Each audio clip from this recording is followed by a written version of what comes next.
seara, bine ați venit, bine v-am găsit, la mulți ani, ne-am nou fericit.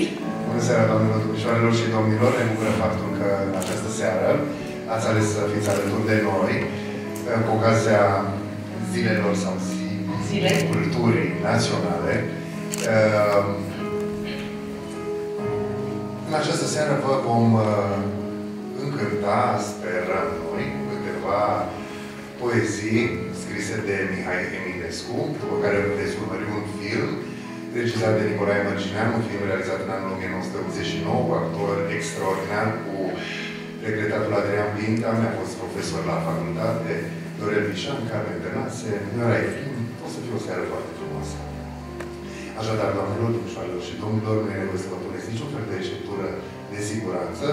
E nevoie doar să vă deschideți sufletele și să fim împreună.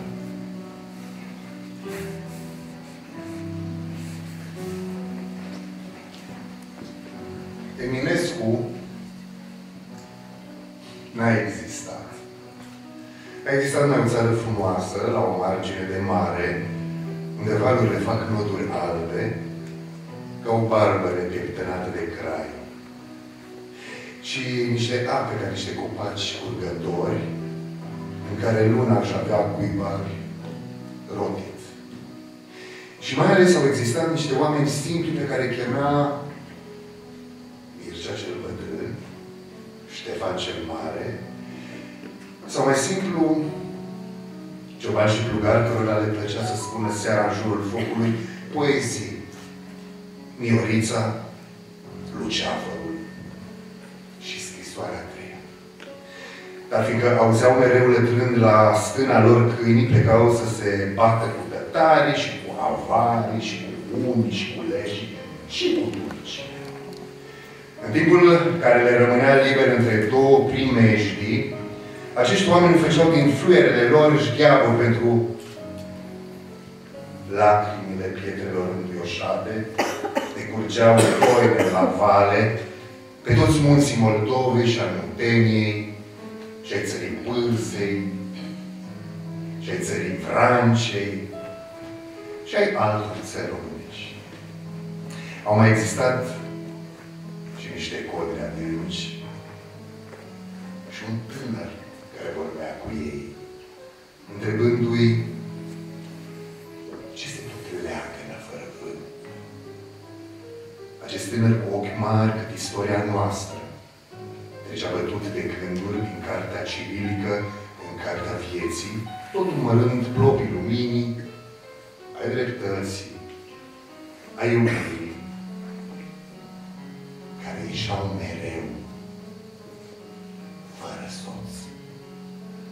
Au mai existat și niște tei și cei doi îndrăgostiți, care știau să le prănească toată floarea într-un sărut. Și niște păsări, niște nouri, care tot colindau pe deasupra lor, ca lungi și mișcătoare șesuri. Și pentru că toate acestea trebuiau să poarte un nume. Un singur nume. Vi s-a spus?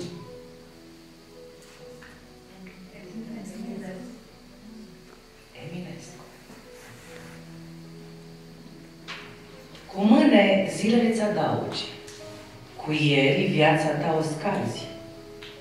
Și ai cu toate astea în față de-a purul ziua cea de azi. Când unul trece, altul vine în astă lumea lui urma. Precum când soarele apune, el și răsare undeva. Se pare cum că alte valuri cobor mereu pe același vad. Se pare cum că e altă toamnă, ci în vece aceleași frunze cad. Înaintea nopții noastre îmblă crăiasa dulcii dimineți. Chiar moartea însă și o părere și un visternic de vieți. Din orice clipă trecătoare, ăsta adevăr îl înțeleg. Că sprijină vecia întreagă și învârte universul întreg. De aceea zboare anul acesta și se cufunde în trecut.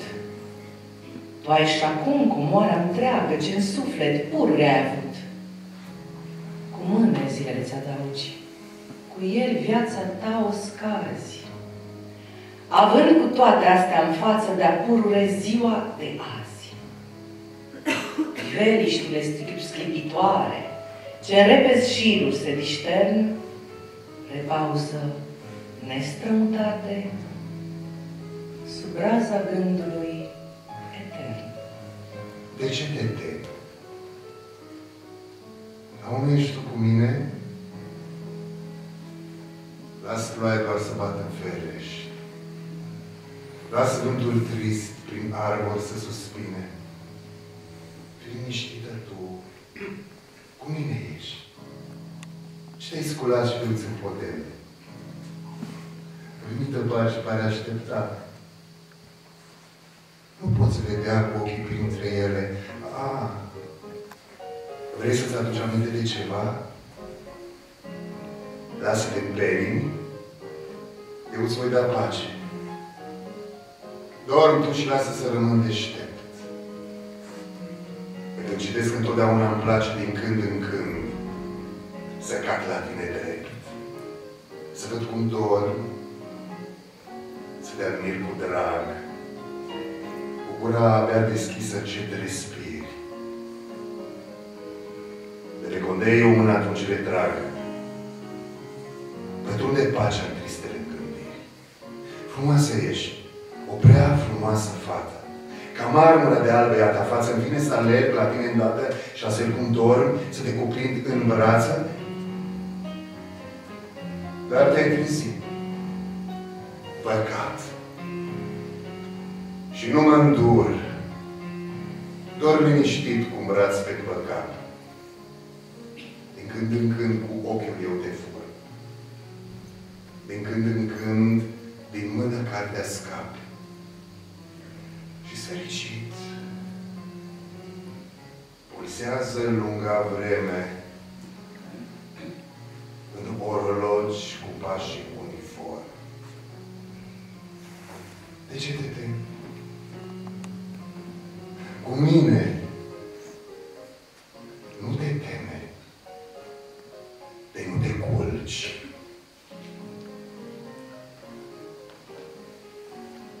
Te culc cu sila. Dormi.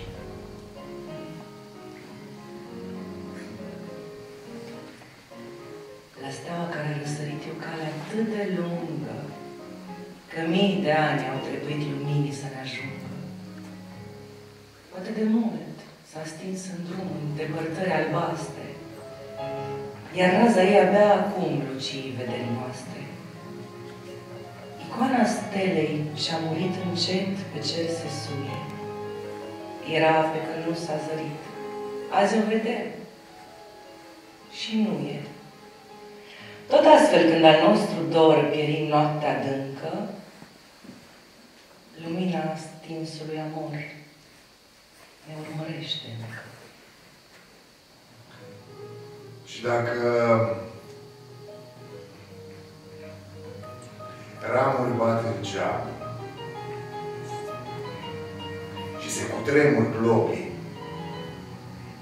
e ca în minte să te am și încet să mi te apropii. Și dacă stele bat în lac, adâncul luminându-l,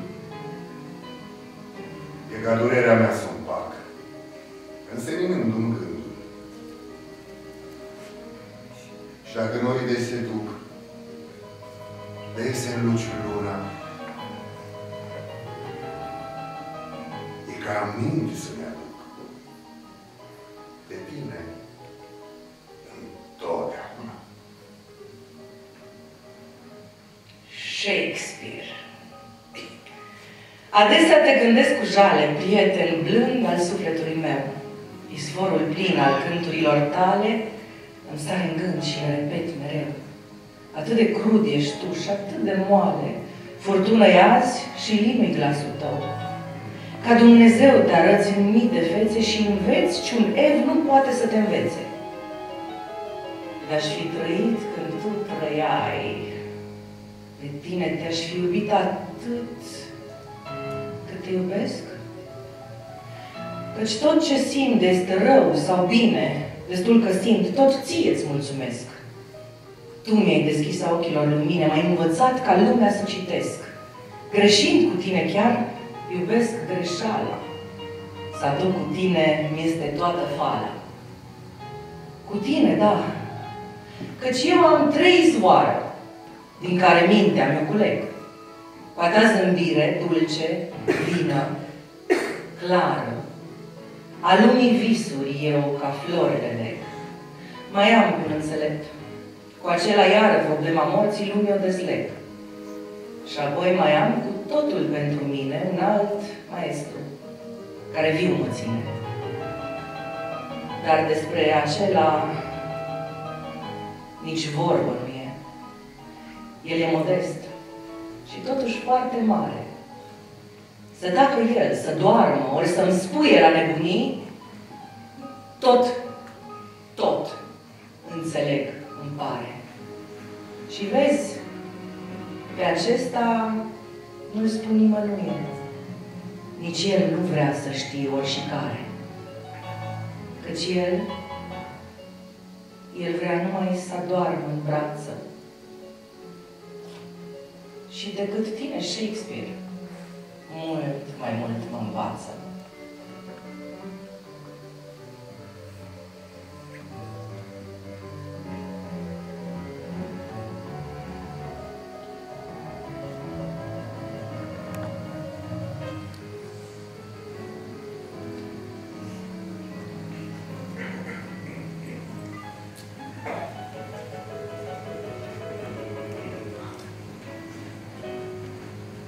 Frumoasă și jună,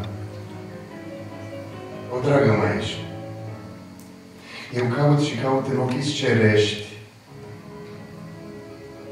și-n veci măsatul și-n veci așcătar, iubită, dorită.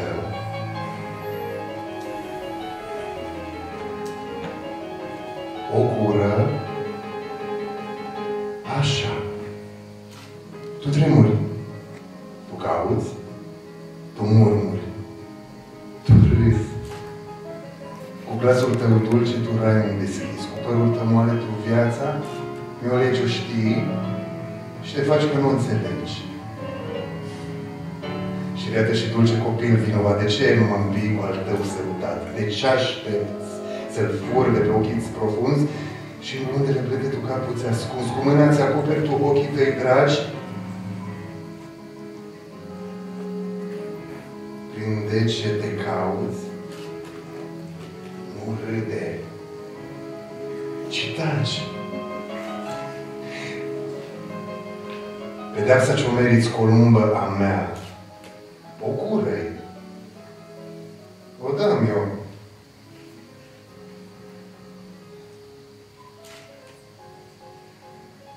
Mi-a dat-o. Așa.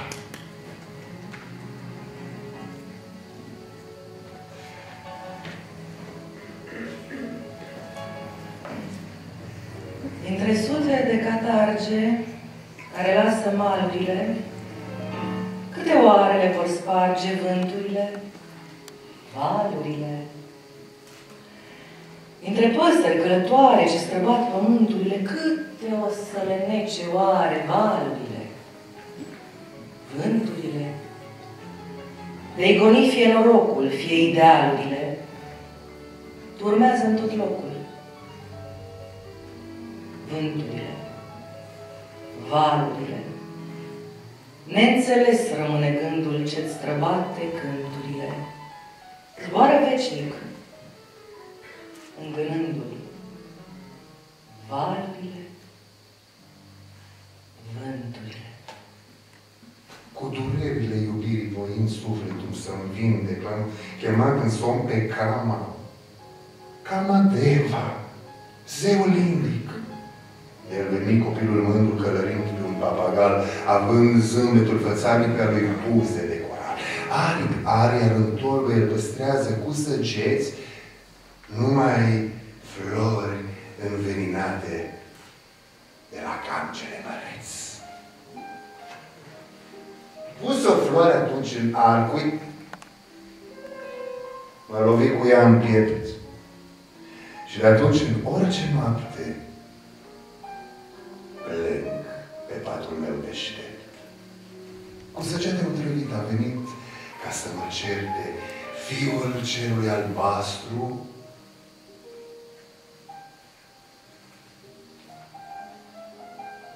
și al iubirii deșerte.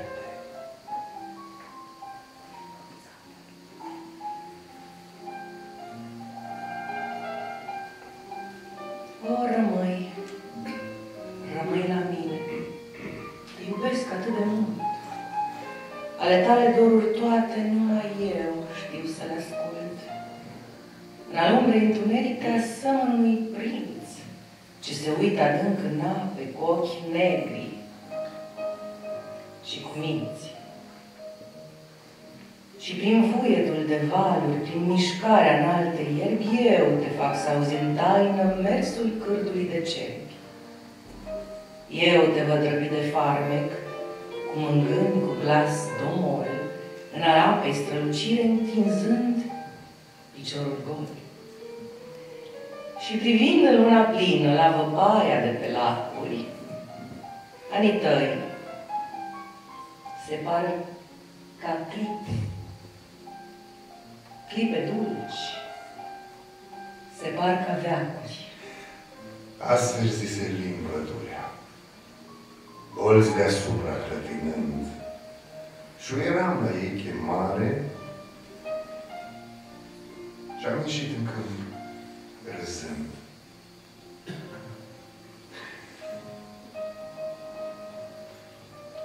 Astăzi, chiar de m-aș întoarce,